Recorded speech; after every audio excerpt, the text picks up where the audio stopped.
Assalamualaikum warahmatullahi wabarakatuh. Kembali di channel saya Wali Nuardaya. Nah, ini kan mobilnya Om Wahyono yang malam-malam video sebelumnya itu kita coba bareng jalan melihat kenapa apa yang dirasakan Om Wahyono. Ya, kalau dilihat video sebelumnya dulu pasti tahu kendalanya itu di awal video tidak kelihatan kendalanya. Ketika sampai setengah-setengah ke akhir itu kan, ketika melewati jembatan terus agak turun gitu, yang turun itu lumayan istilahnya lancip lah, turunan itu tidak yang landai. Itu ketika posisi kaki itu nurun, ban turun, bodi tetap gitu istilahnya, tidak yang bodi ikut turun, belum turun, itu kan bunyi mak jedak kayak gitu. Nah, kalau pernah kita ya sama Om Wahyono di mobil itu kan ngobrol-ngobrol ya, kalau pengalaman di sepeda motor itu seperti shock breaker mati, empuk, tapi ketika balik itu tidak ada ribonnya, tidak ada peredamnya, jadi kayak langsung jedak kayak gitu. Tapi itu kondisi tertentu, tidak yang ketika ada polisi tidur gitu turunnya jedak, itu enggak juga. Nah, kemarin hanya satu jalan itu yang kita merasakan istilahnya jedak.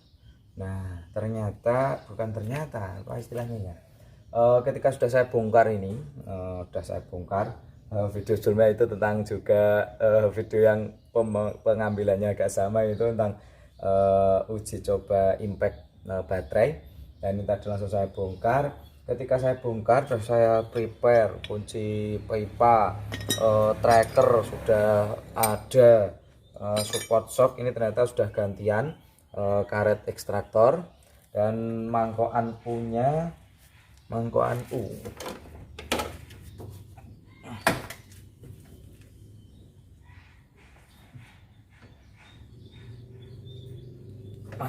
ini ternyata juga masih bisa untuk tatakan dari sini, jadi masih bisa mengunci. Nah, saya itu curiganya kecurigaan awal ya, karena yang pertama kecurigaan pertama itu bunyi jedaknya itu diakibatkan baut ini tidak trep, tidak pas, karena emang ini masih ada ulirnya, masih ada saluran, tidak yang trep di sini tuh bagian kena tabung. Ternyata ketika saya bongkar, sudah saya cek menggunakan pipa, ini kenceng, tidak ada masalah di baut ini tuh, tidak ada masalah sama sekali, kenceng banget. Dan ketika saya tarik seperti ini juga tidak kelihatan shock breaker itu bagian dalam kendor. Jadi kalau bunyinya itu diapakan gedeg-gedeg kayak gini, di sini tuh enggak, situ aman jaya, tuh aman jaya. Nah, kemudian saya ada prediksi lagi, setelah melihat itu tadi kok kelihatannya aman, apakah pemasangan dari ini dengan ini itu tuh ada kelonggaran. Nah, ada kelonggaran sedikit, coba saya dekatkan. Nah, kalau ada kelonggaran sedikit itu kan ketika digunakan jalan dia akan bunyi. Ketika per itu ini tidak trep banget, harusnya kan trep kayak gini. Di atas tuh bautnya emang bener-bener harus pas. Nah, makanya kalau Om Wahyono kemarin cerita, ternyata pemasangan di bengkel ketika instalasi shock breaker Aspira itu tidak menggunakan tracker. Nah, ini akan saya coba diulang menggunakan tracker, apakah bisa ada perubahan. Nanti akan saya coba di medan yang sama, di jembatan Kulak, Arjosari, Termas, itu apakah juga akan mengalami jedak kayak gitu.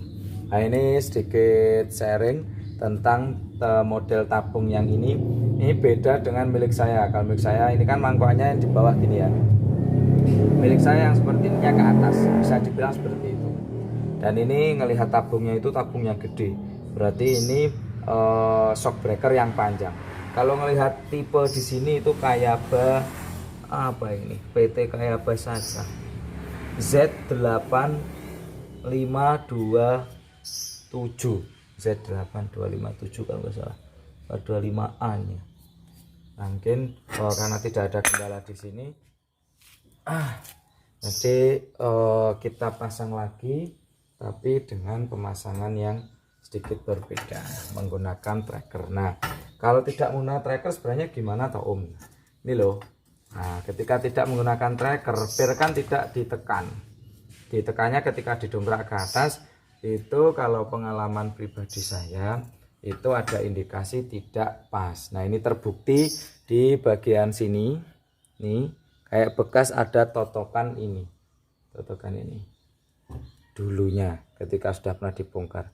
Jadi dia tidak trep, posisinya itu gini, harusnya kan gini istilahnya. Mungkin pernah kejadian numpuk kayak gini, bisa jadi ini kan tidak kenceng. Nah, ini akan saya coba pemasangannya menggunakan tracker. Kalau untuk karena udah dibongkar terus nggak menggunakan tracker, ini harus ditekan dulu ke atas, ke tengah-tengah sini menggunakan dongkrak untuk memasang tracker. Nanti mungkin ada yang bingung kalau sudah dibongkar gimana Om penggunaan trackernya.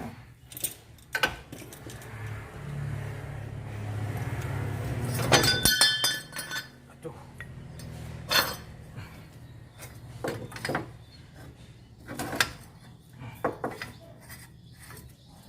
Nah, kita dongkrak dulu.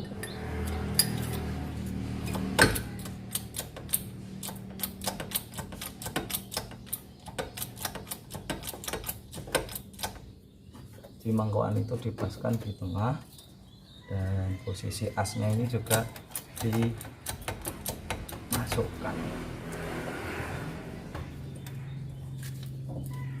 Nah,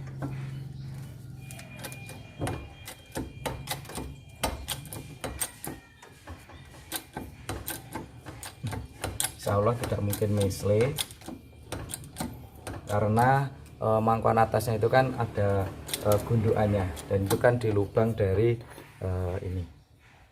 Dia harusnya aman. Nah, ini udah sampaling mentok, kita pasang trackernya.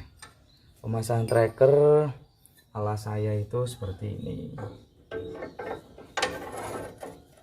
Ke sini, yang ini ke sini. Terus yang satunya ke bagian sini, di dapat bagian bawah mangkokan. Bautnya sudah saya sediakan.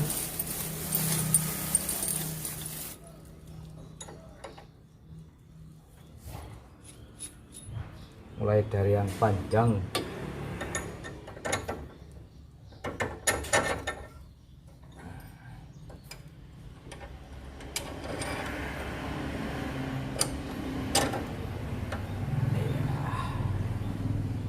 bismillah.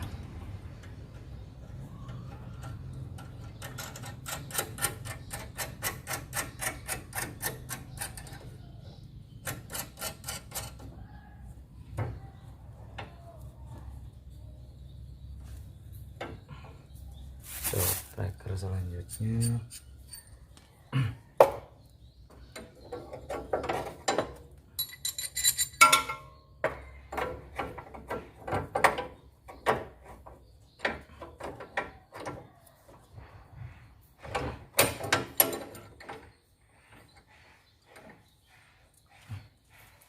mana tadi?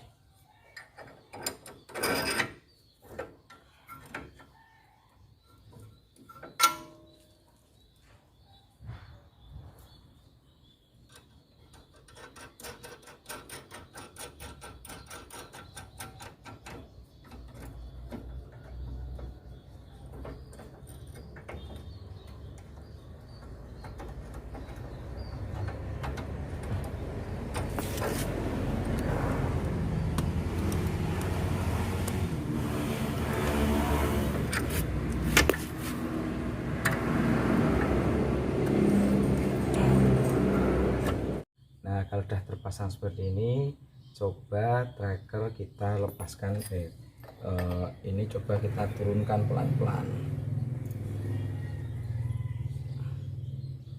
Ini fungsi tracker harusnya sudah sesuai nih.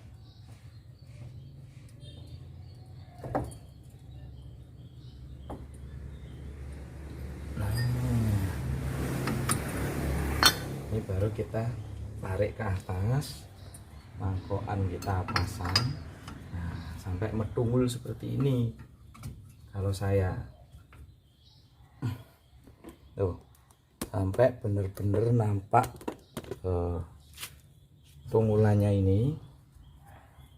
Baru ini kan ada lakernya juga, kemarin Om Yono memberikan tambahan laker buat memperingan setir.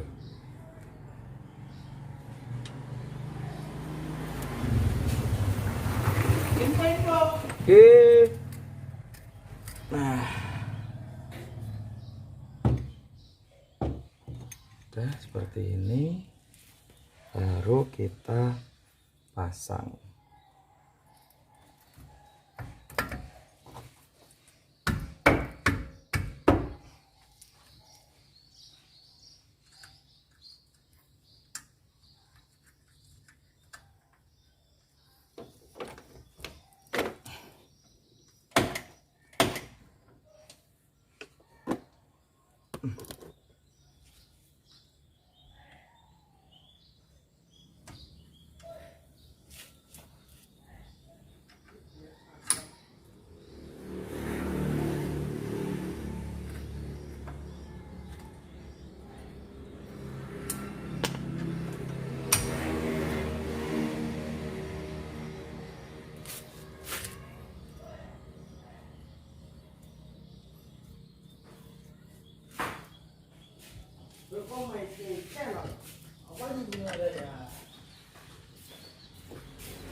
Gini efeknya apa deh?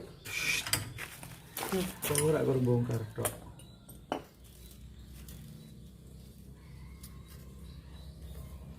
Harusnya kalau lihat bentuknya ini sudah sesuai, tinggal kita coba pasangkan ulang.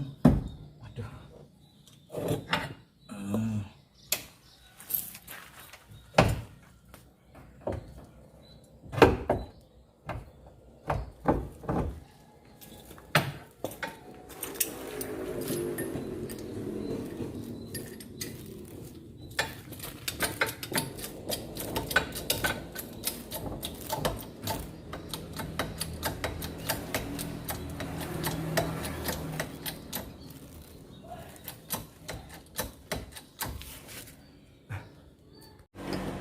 Nah, ini dikencengi secukupnya, jangan sampai ini tuh ikut muter, jadi emang harus hati-hati.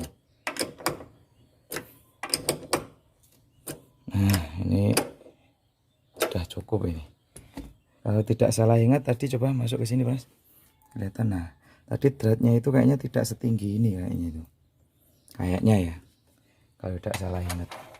Lebih yakin kalau ini dilakukan testimoni. Kita coba satu dulu, takutnya kalau bongkar dua-duanya permasalahannya bukan yang itu. Jadi kita pasang.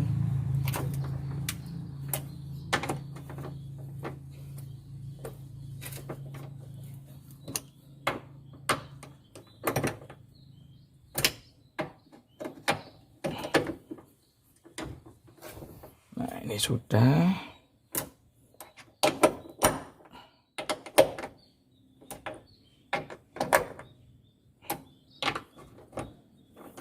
Kita cek sekali lagi.